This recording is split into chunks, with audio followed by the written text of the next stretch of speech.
करना था, ना मुल्क की तरक्की करवानी थी। इनका सिर्फ एक मकसद था, एक मकसद है। नौजवानों, मुझे बताओ वो क्या है मकसद? क्या मकसद है?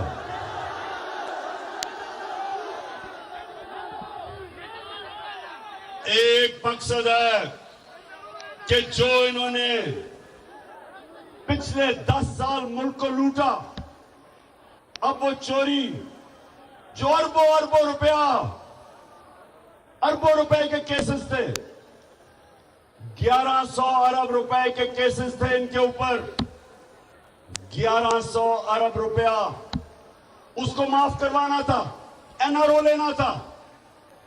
इन्होंने एनआरओ लेना था और जिन्होंने बैरूनी साजिश की वो इनको पुतला बना के कंट्रोल करना चाहते थे ताकि पाकिस्तान को कंट्रोल किया जाए। इसलिए करक नौजवानों, आपने मेरा साथ देना है और मैंने इनका मुकाबला करना है। मेरी नजर में एक दफा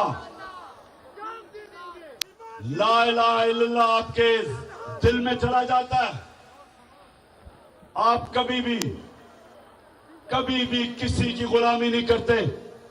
इन चोरों की गुलामी सिर्फ करने से बेहतर मर जाना है। अमेरिकनों के गुलामों की गुलामी करने से बेहतर है